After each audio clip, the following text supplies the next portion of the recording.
వ్యక్తి సాధికారతకు ప్రాధాన్యమిస్తే అది దేశాన్ని శక్తివంతం చేస్తుంది. అభివృద్ధికి సామాజిక మార్పు తోడైనప్పుడే సాధికారత వేగవంతమవుతుంది. అవినీతి విషయంలో మాత్రం రాజీ ప్రసక్తే రాకూడదు. అటల్ బిహారీ వాజ్పేయి. ప్రతి ఒక్కరి జీవితాల్లో అసలైన శాంటాక్లాస్ వారి తండ్రే. ఎందుకంటే తన చిన్నారుల కోసం నాన్న నిస్వార్థంగా వ్యవహరిస్తాడు. పిల్లల కోరికలు తీర్చేందుకు తపన పడతాడు. చిన్నారులు ఆడుకునే తొలి ఆట బొమ్మలు నాన్న కొన్నవే అయి ఉంటాయి.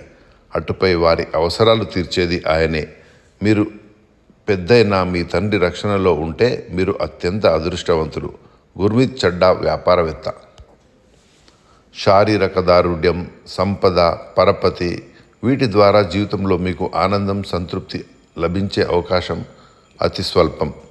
మీ కుటుంబం, స్నేహితులతో మీకు ఉండే ఆత్మీయానుబంధాలతోనే సంతోషం, సంతృప్తి లభిస్తాయి. కాబట్టి వాటిని అశ్రద్ధ చేయకండి. సిమ్లాండ్ ఆంథ్రోపోలజిస్ట్. న్యాయబద్ధమైన సంపాదన మానసిక ప్రశాంతత లభిస్తుంది. ఇందుకోసం పాటించవలసిన సూత్రాలు: చట్టబద్ధమైన మార్గాల్లోనే సంపాదించాలి. గడువు తేదీలోగా అన్ని రకాల పన్నులు చెల్లించాలి. పన్ను అధికారుల నుండి అభ్యంతరాలేమైనా వస్తే వీలైనంత త్వరగా వాటిని పరిష్కరించుకోవాలి. చట్టబద్ధంగా ఏర్పాటైన పెట్టుబడి సంస్థల్లోనే మీ నిధులను మదుపు చేయాలి. చంద్రా భాటియా, ఇన్వెస్టర్.